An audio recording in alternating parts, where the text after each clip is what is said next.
Say hello to the Cyberpunk Cowboy, a build which will allow you to be the fastest gun in the West, in more ways than one. The attributes for this build are 4 body, 15 reflexes, 4 technical ability, 4 intelligence, and 20 cool.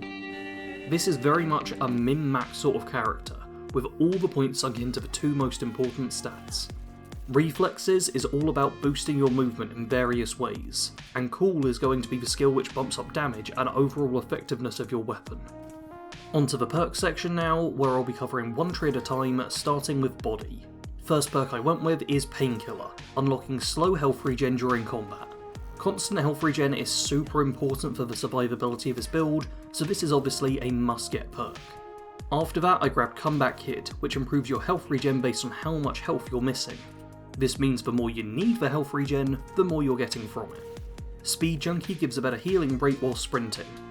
This is a pretty fast-paced build, so sprinting in combat is always a possibility, but likely more helpful is this proccing when you're trying to run away from a bad situation. Final of the body perks is Army of One. This gives an extra 10% health regen rate for each nearby enemy. The more foes you're facing, the faster your health will come back.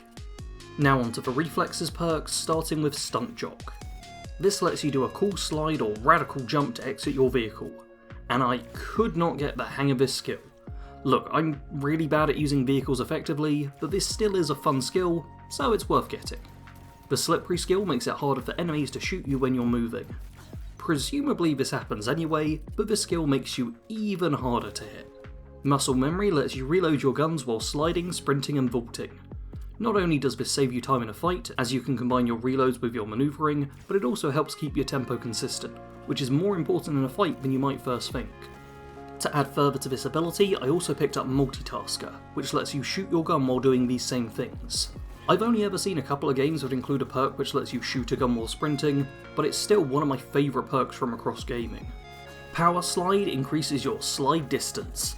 Slidey, slide. It's sliding, what else do I say? Parkour increases vaulting and climbing speed. Another fairly simple one to understand, the real benefit here is in keeping your speed more consistent. When you're rushing around the place, you don't suddenly want to slow to a near halt when you have to climb over something. And when it comes to mobility, the key skill is Dash. This unlocks the Dash ability, which is the thing you'll see me doing all the time in the video.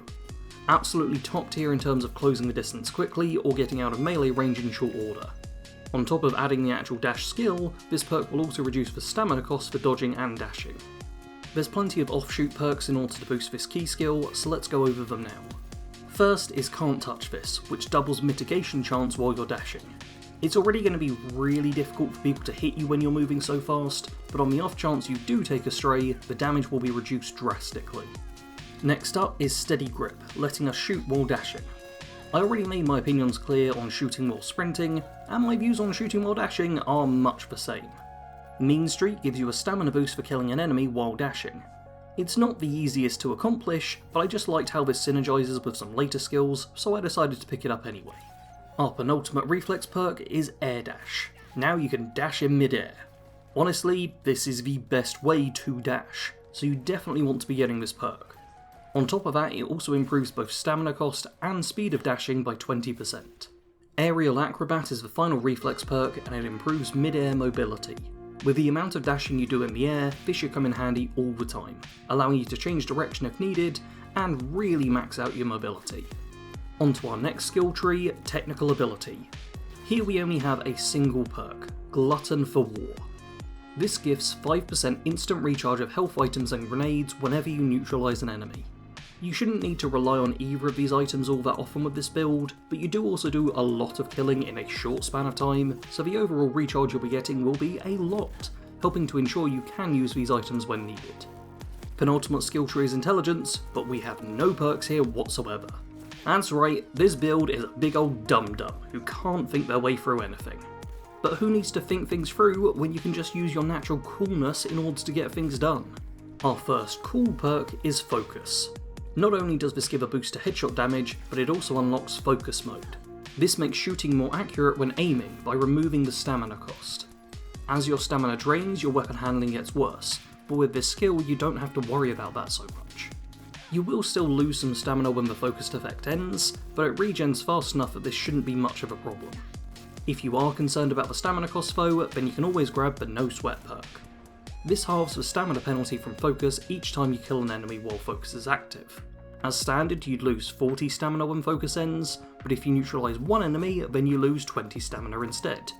Deal with 2 enemies and it's only 10 stamina. You get the idea. Rinse and reload gives you a boost to your next reload when you kill an enemy while aiming. Nice and simple, and particularly useful as reloads tend to be the one thing which can slow you down in the middle of a scrap. The skill Pull makes it easier for you to shoot grenades and increases their strength when you do so.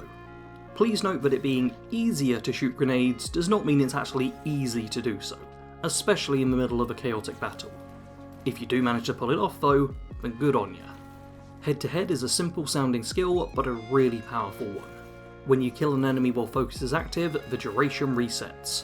What this means is that, in theory, if you keep killing enemies while in focus mode, then it can last the entirety of a fight.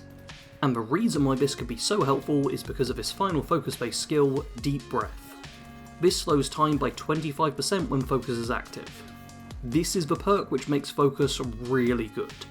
Sure, the added stability with your guns while aiming is nice, but the slowdown means you can really line up those headshots when you're aiming. In truth, focus isn't even the key ability we're going for in the call tree. What we care about even more is Deadeye. Deadeye mode gives you a significant boost to headshot damage, and absolutely no bullet spread while your stamina is above 85%. As long as you can keep your stamina high, you need never miss a shot. And to try and keep your stamina topped up, we have the California Reaper perk. This regenerates 30% of your stamina when you get a headshot kill, and seeing as your shots will be perfectly accurate and have a bunch of extra headshot damage, it should be fairly simple to keep getting these sorts of kills. Next up is High Noon, which synergizes with those headshot kills by giving you a slow time effect on your reloads after landing a headshot or weak spot kill.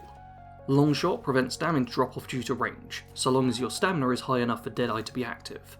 I have a pretty strong negative association towards range damage drop off, as I've played too many games which refuse to allow snipers to be long range weapons. Seeing as this is a revolver build, that isn't as big a concern, but it's still nice to know your weapon is dishing out the full damage all the time. Quick Draw will make your weapon swapping faster, and also give a stamina boost when you swap weapons while in combat. This is a fairly nice bonus to have, especially the stamina boost, but it's also one I completely failed to utilise. I only had one gun equipped while playing, which was honestly kind of dumb of me. If you have multiple revolvers, then you'll be getting the added benefit of this perk though. The penultimate of all the perks is Nerves of Tungsten Steel. While Deadeye is active, you are guaranteed to get critical hits for all headshots, and a damage boost depending on how far away you are. It's basically just a big damage boosting perk, one that can help you get way more one-shot kills than you normally would. And the final skill is Run and Gun. This makes it so hip firing your gun no longer consumes any stamina, and makes it so you move 25% faster when focus is active. You're now faster when aiming, and you can hip fire as much as you want, without ever having to worry about losing your various bonuses. On to Cybernetics now, which is going to be our other long section.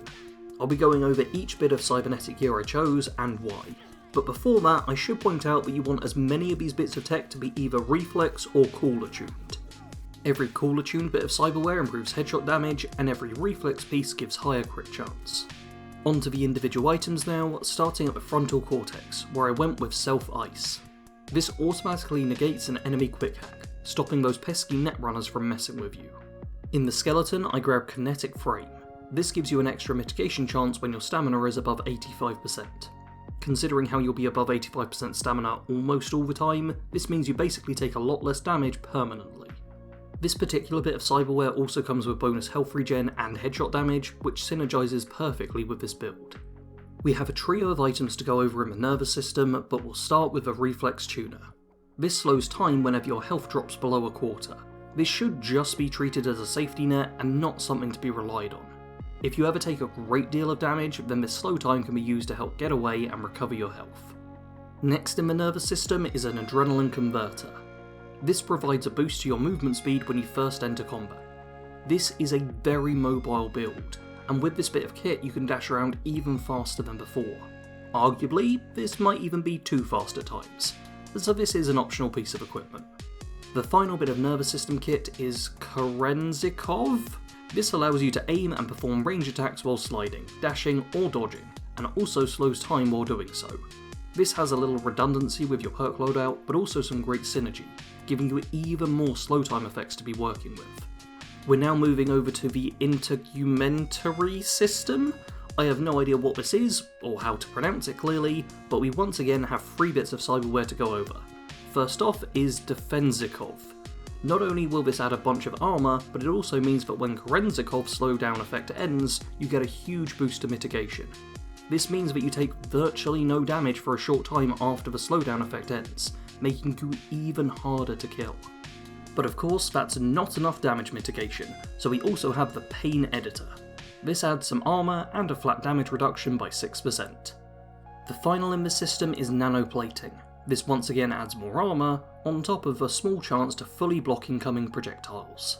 This has a limit to how many times it can trigger over the course of 5 seconds, but is still a really strong ability. Onto the operating system now, which is normally where your hacking skills would come from. But instead of messing around with all that fancy quick hack nonsense, we instead have the Dynalar Sanderviston. This provides you with an activated ability to slow down time for up to 9 seconds. What, you thought we had enough slowdown effects? No, never. This build is all about time and tempo, so the more of these effects, the better. On top of this, I also managed to get some extra crit chance and damage on this item, which is always nice. Moving on to the face, we have basic Kuroshi optics, because you don't need anything fancy here. You really just want to keep the cyberware cost as low as possible, and that's about it. Likewise, the hands don't need anything too fancy, so I just went with the shock absorber. This lowers recoil, which revolvers do have a fair bit of. The circulatory system had heal on kill equipped. This does what it says on the tin, granting even more sustainability to the character than we already had going on. And the final bit of cyberware is reinforced tendons on the legs. This unlocks the ability to double jump, which is so important for a high mobility build like this one. The main weapon for this build is Crash, an iconic power revolver you will get from River once you've completed his questline. This has a really strong headshot damage multiplier, making it ideal for one-shot kills. Apparently it also has a charge effect to it, but I literally never tried it out. Ideally you do also want some other revolvers with you, primarily to take advantage of a quick draw perk, but clearly this isn't actually needed, as I may do fine just with the one I had. Apparently there's a couple of good iconic revolvers in the DLC, but I don't own that, so I wasn't able to incorporate them properly into the build.